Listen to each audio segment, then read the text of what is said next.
What's up everybody, welcome back to another video. Today's video is going to be on icon veneration according to Christological theology. So I've heard a lot of arguments of icon veneration. They argue from the Bible, they argue from church history, but I didn't hear anyone in the apologetic sphere talking about people like Theodore the Studite who argue it from a Christological point of view. So I'm gonna hopefully this video get views so people actually see it, but this is the Christological argument for icon veneration. So boom, A, Christ is circumscribable.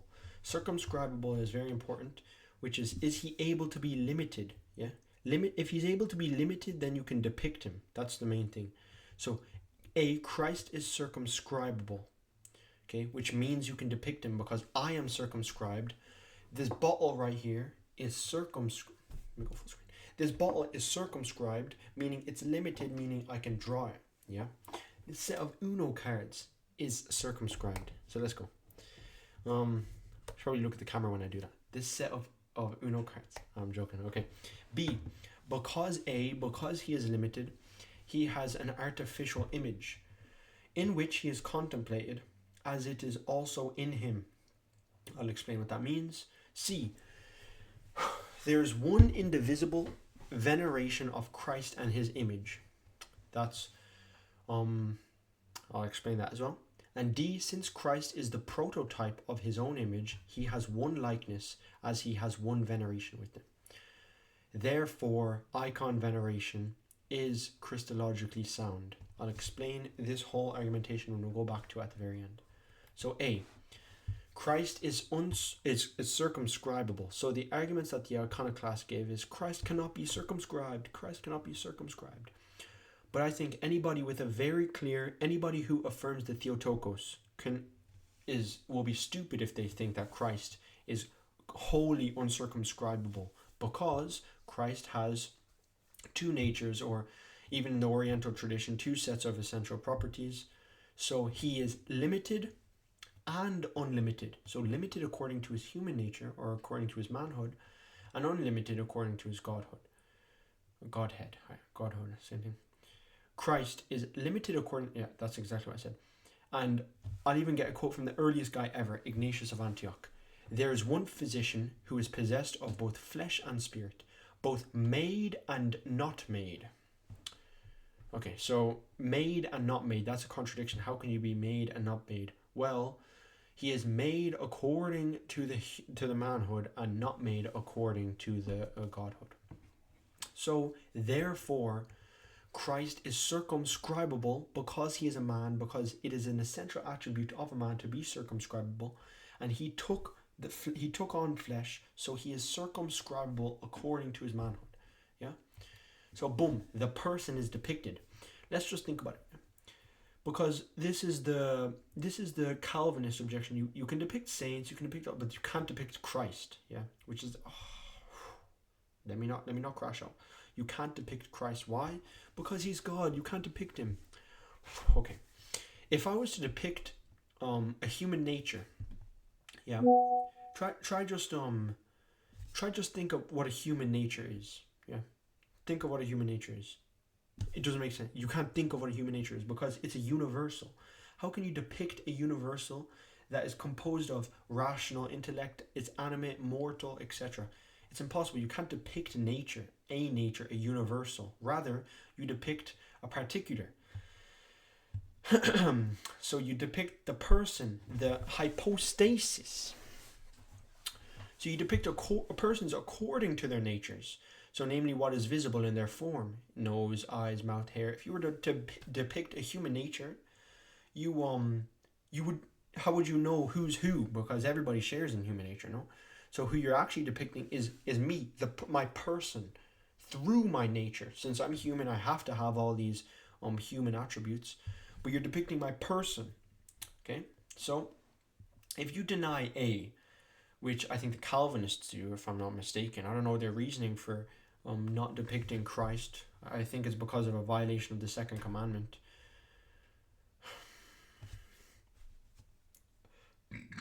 Sorry. So, denial of A.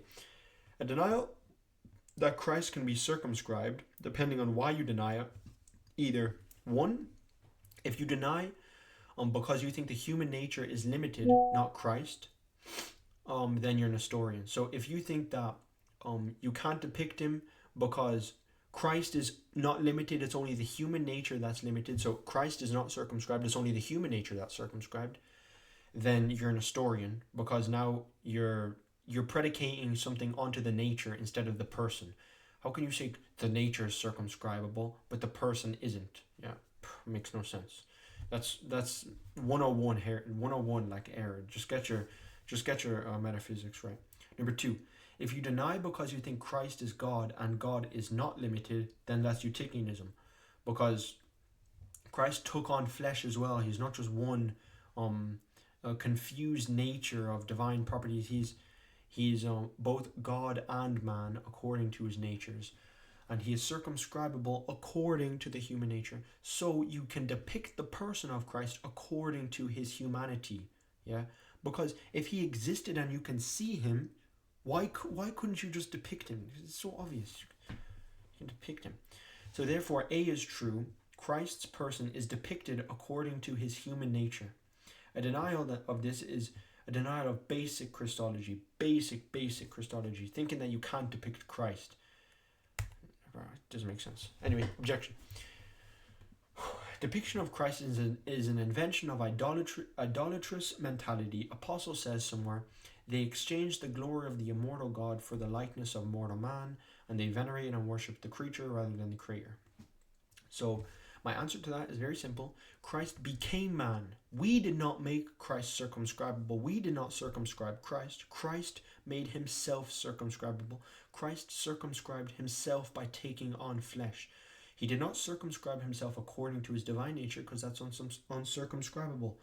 Rather, he circumscribed himself insofar as he took on flesh, which was circumscribable. Yeah, that's a tongue twister. Did you get it? So he is limited, therefore he can be depicted. If you deny he can be depicted, if you deny he can physically be depicted, then you're denying the incarnation. End of. B, he has an artificial image. Well, you might be still thinking, yeah, but okay, we can physically depict him, obviously, but it doesn't look like Jesus. Maybe it, and I'll answer all these objections. Doesn't look like Jesus. Well, that doesn't tell you have to venerate him. Well, that doesn't, etc., etc. I'll answer all of it. B, A is true. He is circumscribable. Therefore, he has an artificial image. Now you need to lock in. Whatever is artificial imitates something natural. For nothing would be called artificial if it was not preceded by something natural. Therefore, there is an artificial image of Christ, as he is the natural image of the mother who bore him. So that's the first argument, being that if there's a natural image, there has to be an artificial image, and he is the natural image of God the Father and of his mother who bore him. So he has an artificial image. But you have to be very important here. He only has an artificial image according to his human nature, not his divine nature, because there can be nothing artificial about the divine nature. Because an artificial image is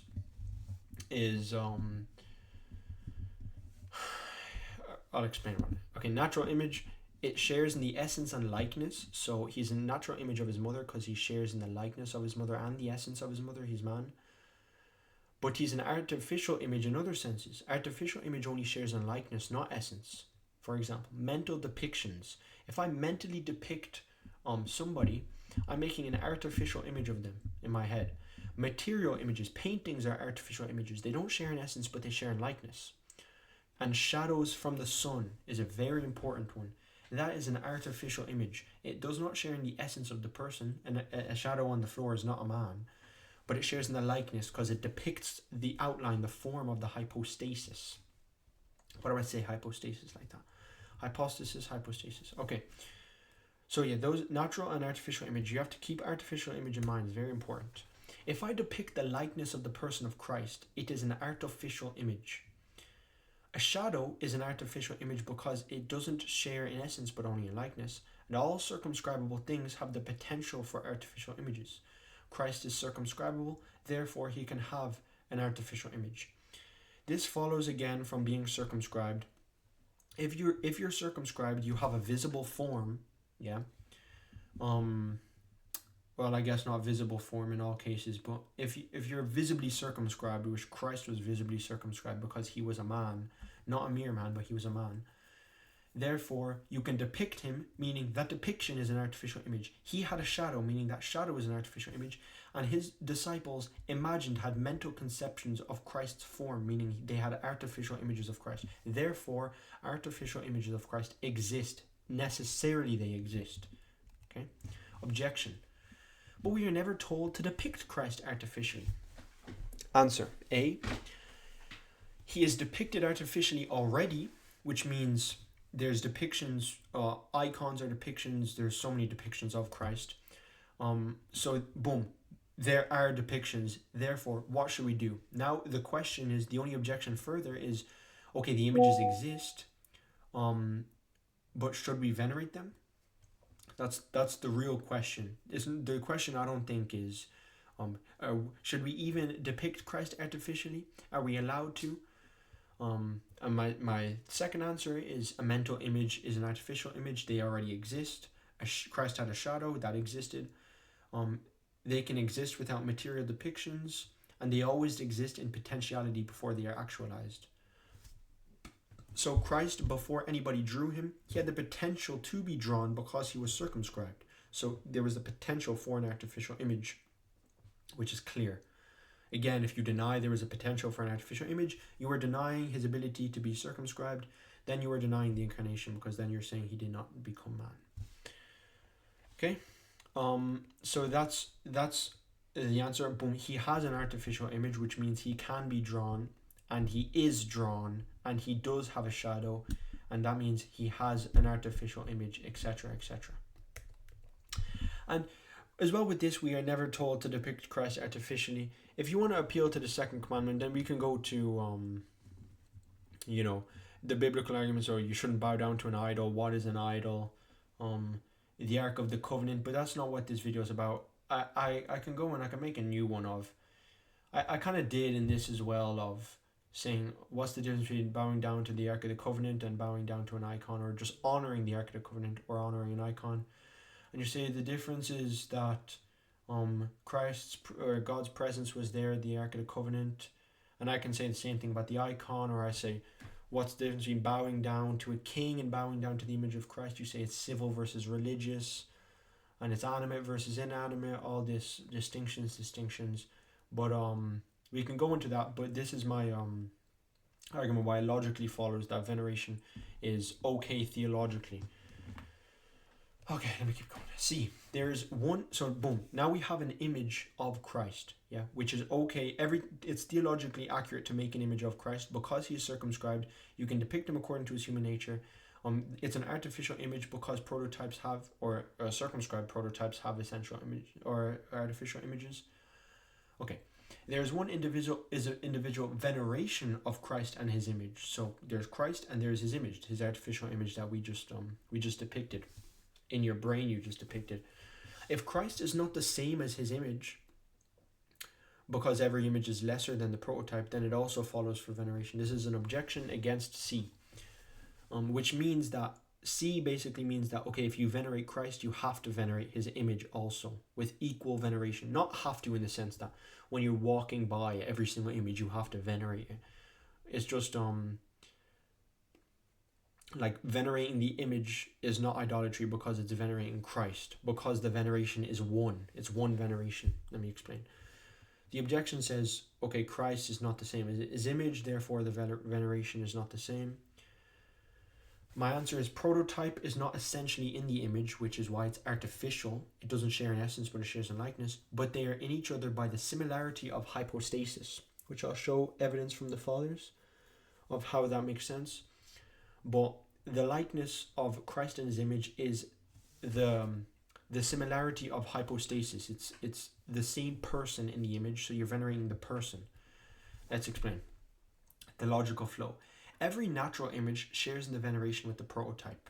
As shown from scripture, Christ says, or I showed here, if a person is praised, their mother, the natural prototype, is praised also, since they are naturally connected. And Christ also explicitly says in the Gospels, Anyone who dishonors me dishonors the Father. So there's a natural image and prototype of a one veneration. You venerate Christ, you venerate the Father. You dishonor Christ, you dishonor the Father naturally, because there's a natural flow. There's united veneration of Christ and the Father. If you dishonor Christ, you dishonor the Father. Next, let's go to artificial.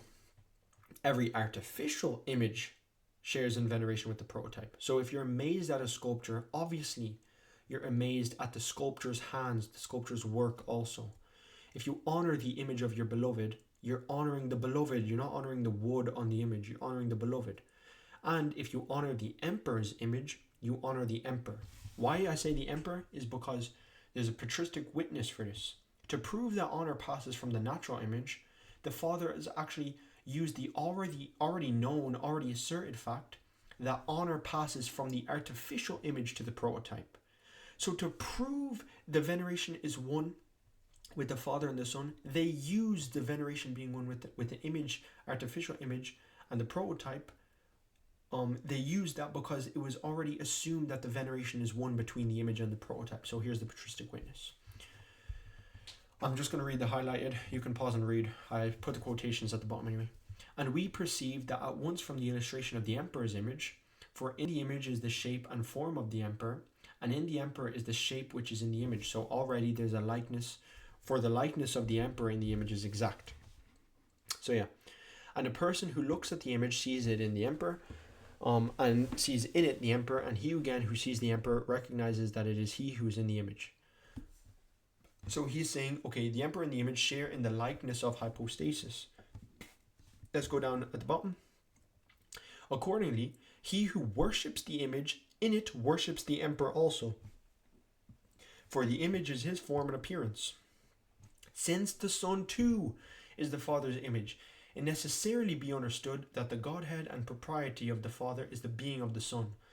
So he uses the artificial image's veneration to be one to prove the natural image's veneration to be one. He uses the emperor's image explicitly. He says the worship of the emperor's image is the worship of the emperor, because the image is his form and appearance, because you're worshipping the person. Explicit.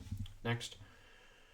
For if the archetype is manifest in the likeness, then of course the second will be in accordance with the first.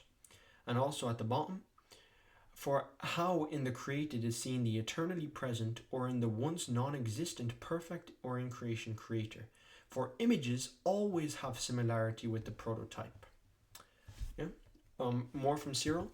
And if someone looked at a beautifully drawn image and admired the form of the king, and being able to see in the drawing those features that are in him, would have desired to see the king himself, and would have said to him the drawing, he who has seen me has seen the king. And again, I and the king are one in terms of likeness and most accurate similarity. Once again, likeness, not essence, in terms of artificial image. And also, I am in the king and the king is in me by form of appearance. For the drawing always carries in itself his form, and the form of the drawing always remains in him. Using the same logic as Athanasius, saying the form, the image, and Christ, or in this case the king, I'm just using the idea that they use, which is artificial images. He proves a prototype and an artificial image are the same in terms of likeness of similarity of the form. Dionysius of the Areopagite, in his ecclesiastical hierarchy, or ecclesial hierarchy, I think I got that wrong. Truth in the likeness, the archetype in the image, each in the other except for difference of essence. So, once again, artificial image shares in likeness and not essence. Natural image shares in both. And then the most important one is Basil the Great. Because we speak of a king and of the king's image, and not of two kings, immensely important. The majesty is not cloven into two, nor the glory divided. The sovereignty and authority over us is one. And so the doxology ascribed by us is not plural but one, because the honor paid to the image passes to the prototype. And then he goes on to explain how this proves that the honor passed from the Son to the Son goes to the Father, who's his natural prototype. So once again, they are using this idea that when you're venerating the image of a king, which is an artificial image, you're venerating the prototype. So, and they say if it works for artificial images, then it works for natural images. Yeah. So now, according to patristic consensus, we've proved that the veneration is one with the prototype and artificial image, necessarily, by the king's image. So, for artificial images, the veneration is one with the prototype, since church fathers use this to prove it with natural images. Okay? And then also, we have the cross, for example. There is only one cross, the one that Christ was crucified on. Every other cross is a representation of the cross. It's an artificial image of the cross. It's not an essential image. It was not birthed essentially. It doesn't share an essence. Rather, it's just a representation. So if you honor a cross, if you look up at a cross and honor it, that's exactly the same way somebody looks at an icon and honors it. Because the honor passes from the cross to the original cross, or to the original act, who is Christ's crucifixion on the cross. It's the honor passing. You're just honoring an object. You're just honoring a useless cross. Yeah. Rather, it's a window into the crucifixion, into the passion. Because when you honor the artificial image of what the cross is, you're necessarily honoring the prototype. Since everyone honors the representation of the cross, calling it their salvation, but the honor and admiration passes through the image to the prototype. It's the same with the Gospels. You honor a gospel, what do you honor? You're honoring pages. Rather, you're honoring what the gospel represents, what it's or the original words, or the person who spoke them, etc. You're honoring something past that. So in that sense, you can say the Gospels are a window into X, whatever you're honoring. Objection. Some artist skills cannot produce the same form of the prototype, so the form of the hypostasis is invalid. Why do I say hypostasis like that? I'm trying to it's like I trip up when I say it. Okay, so this was the thing I said I'm going to answer earlier, which is, okay, maybe some artists can actually produce the same form, or them quotes were saying that it's the exact image of the king, and every icon, there's different icons, so it's not the exact icon of Christ. That's an invalid argument, because veneration is to be given insofar as it resembles the prototype, not depicts it exactly, because back in Athanasius' day, they didn't take photographs, it wasn't exact, it was just somebody painting. And the same goes for the cross, for example. If you're venerating the cross, not every cross is the same. Does it need to be a 2-to-1 ratio? The right hand needs to be exact length of and this, etc., etc. Or what about the crosses, the Orthodox crosses that have the slants in them? Those are not the same form, so why are you venerating it? I think as long as it resembles the prototype, namely the cross resembles the prototype, any cross resembles the prototype, any icon of Christ that depicts the hypostasis of Christ resembles the prototype, the veneration is one. Continued.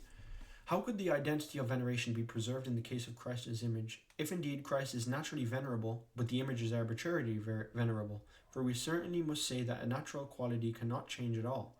But if this is so, nothing prevents the image from being naturally venerable and Christ arbitrarily venerable, so everything is confused. So this question is just confused, to be honest, because both the image and Christ, as I showed from the saints, they're not speaking about the image of Christ, they're speaking about a prototype and the artificial image, and I'm using that same schema to prove icon veneration from Christ. I'm not saying they explicitly believed icon veneration, I'm just using their schema before anyone jumps on me. I don't say that I don't believe it or I believe it, I'm just saying that that's not my argument. My argument is using the schema they use for artificial image and prototype to prove why icon veneration is logical. So, the Christ and his image share in hypostasis, so veneration is one. If you then say it's two, you are separating hypostasis into two, because Basil says explicitly the king and his image is one, and if you split it, you're splitting the glory, you're splitting everything into two. So if you say that it's a different veneration of Christ and his image, you venerate Christ this amount and you don't venerate his image, then you're splitting it into two, because you're saying it's a different Christ in this image and a different Christ in that image, which is wrong, because it's insofar as you're venerating the form of the hypostasis. It's one.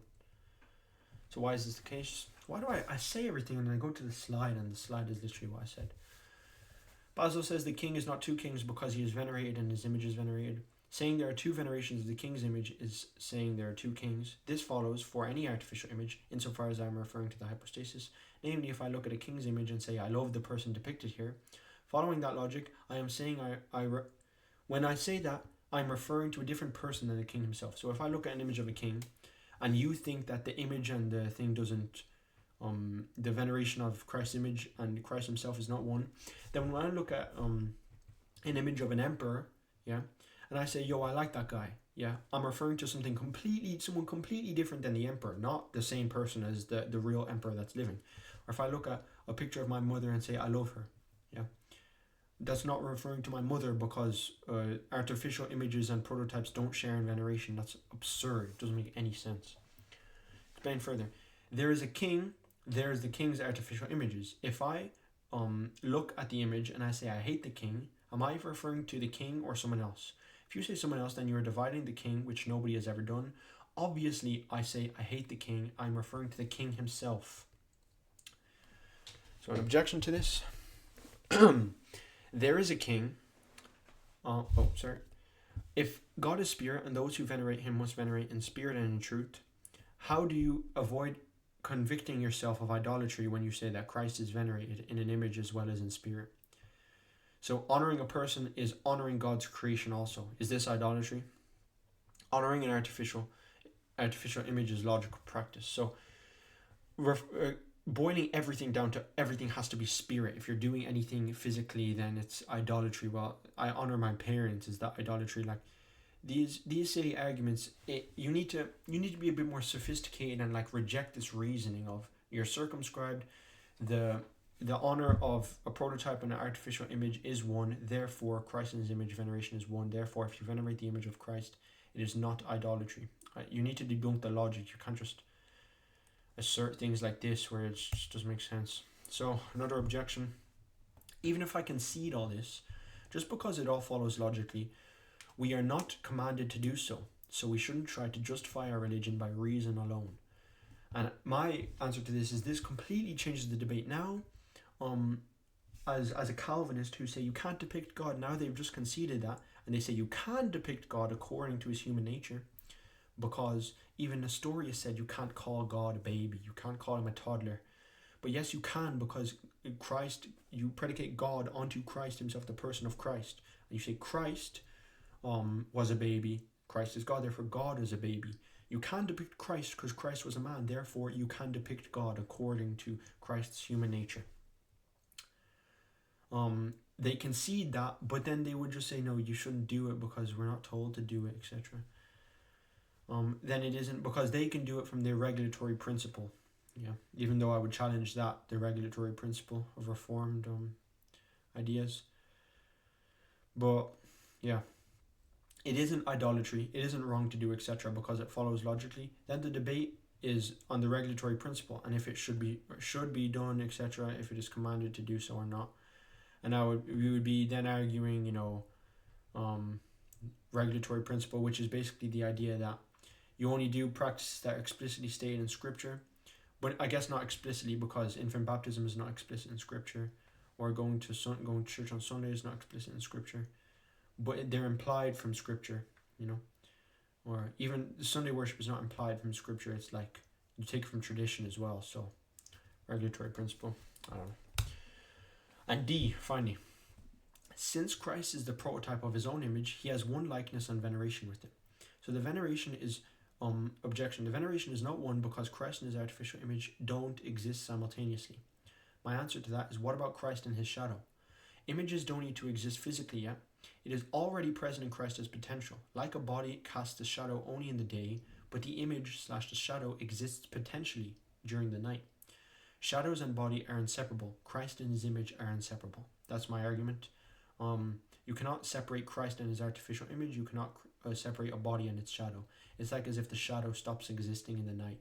How about when you're in the night and there's a street lamp that goes onto you and you see your shadow down there? Oh, I thought your shadow doesn't exist in the night. It always exists. He just has to be actualized. Same with Christ and his image. His image exists, but it just has to be actualized. So the main Protestant objection is images are good for teaching or remembrance. I'm having a drink of water, sorry.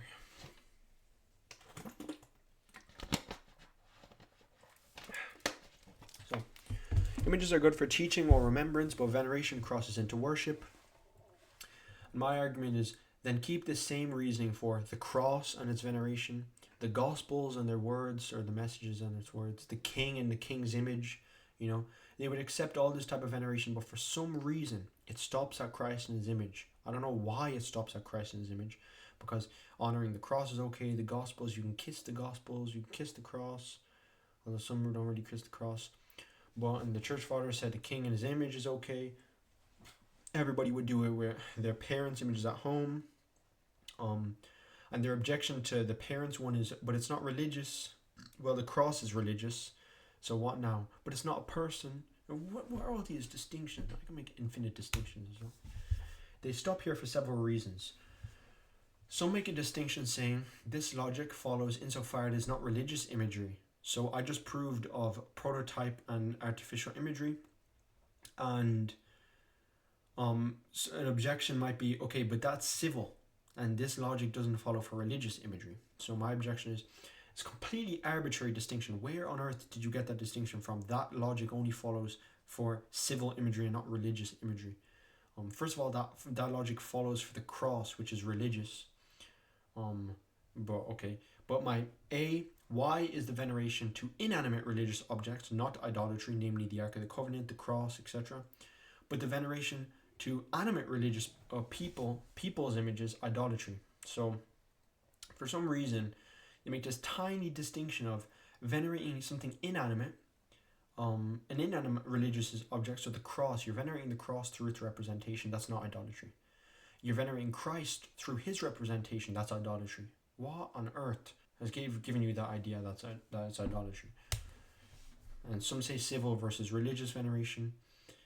But religious veneration for inanimate objects is allowed, but not animate, because God is the only animate being worthy of religious veneration.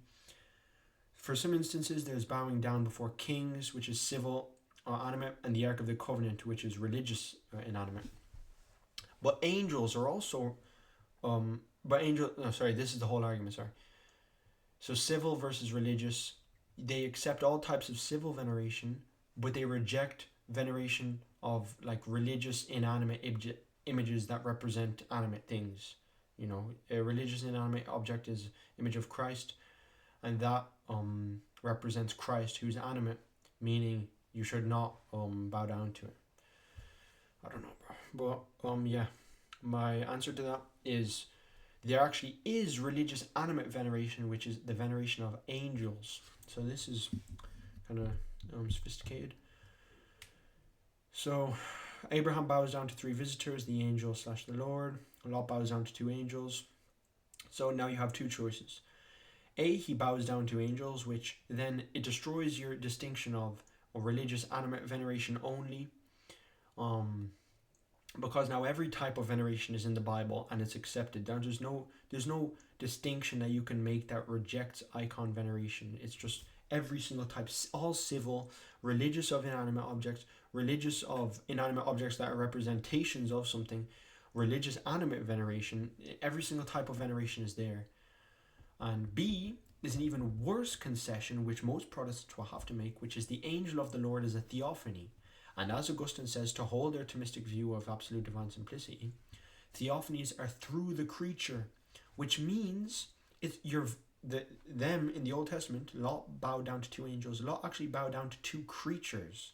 Yeah, but those creatures were representations / messengers of Christ, and them venerating the 2 angels, the veneration passed from the created angels onto Christ and God. What? How is that not the same thing as icon veneration, bro? It passed from something created to God. Yeah, the same way the veneration of Christ's image, you venerate the person of Christ in his image, the veneration passes from the image to Christ because the veneration is one. Because if you separate them, Basil says you're separating the persons. Because Christ is circumscribable, etc. Rather, Christ is said to be venerated, and Christ has an artificial image, potentially before it was material depicted, or actually. To venerate the artificial image is to venerate Christ himself, and to deny that, you are separating the person of Christ from the image of Christ, meaning now there are two persons of Christ, because, as I said, you're venerating an image of your mother, or you honor an image of your mother, and you are honoring the mother herself. But if you honor an image of Christ, for some reason you are whatever. And yeah, second last one. What about anathema to those who do not venerate the icon of Christ? Some Protestants say, I don't mind icon veneration, but I don't like the anathema. That's like Anglicans and some Lutherans. I think it is important to look past the blank statement and ask why. So why is icon veneration bad? I don't think they mean every time you walk past an icon and you don't venerate the icon of Christ, anathema to you, you're bound for hell. So every time a bishop walks past any icon of Christ and does not bow down and kiss it, it's anathema to them. Of course not. That's so stupid. Rather, what I think it is, I can be wrong, definitely. But I think denying icon veneration, and as well, honoring or veneration, I think depends on the culture. Like, I think, like Paul says in the end of most of his letters, he's like, make sure to greet each other with a kiss, yeah. If I greet someone with a kiss where I live, yeah, I get slapped in the face. Like, it's obviously something cultural. Veneration, kissing is a form of veneration, and it's definitely the West has moved away from kissing as an act of honor, and they've looked at it more sexual. But listen, so denying icon veneration depends on the reasons you deny it. So, because if you deny because you can't depict Christ, then that's Nestorian, or it's Eutychian, depending on why. I said that at the start. And because Christ cannot have an artificial image, you deny the humanity, meaning for some reason you can't depict someone who circumscribed himself. So you're denying that Christ actually circumscribed himself if you can't have an artificial image, because anything that has a form has an artificial image insofar as it exists or it is potential. Or you reject icon veneration because the veneration is not one with the image, in which case you're denying patristics and you're denying like common sense, to be honest. And so the denial of icon veneration leads to Christological heresies, whichever way you want to go. Yeah. And I feel like people just haven't thought about this enough. They haven't read Theodore the Studites, who I highly recommend to read, because they say, if you depict Christ, then that's Nestorianism because you're separating his divine and his human nature. What are you on about, bro? Christ depicted himself in the incarnation, bro. He came down. You can see him with your own eyes because do you see the divine nature? Do you see the human nature? It's confusion. You see the person of Christ in respect of his human nature, because what is visible, because human nature is circumscribable, it's limited, it's visible. You can see a person according to his human nature. You see Christ according to his human nature. You see the person. Okay. My conclusion, I actually want to make one more argument, which is right here. If the Protestants reject that for some reason the veneration of Christ's image is wrong, even though veneration of the Gospels, what about dishonor? Let's think about this. If a Jew spits on the image of Christ, steps on it, yeah, are they dishonoring the wood of the image, or are they dishonoring the person of Christ? Yeah, who are they dishonoring? If they spit on the image of Christ, yeah, are they dishonoring wood? Well, you would keep that same logic. They are just dishonoring the wood. Yeah, they're not dishonoring the person of Christ. That's not their intention. That's not what it's doing. Of course not, bro. Of course they're dishonoring Christ.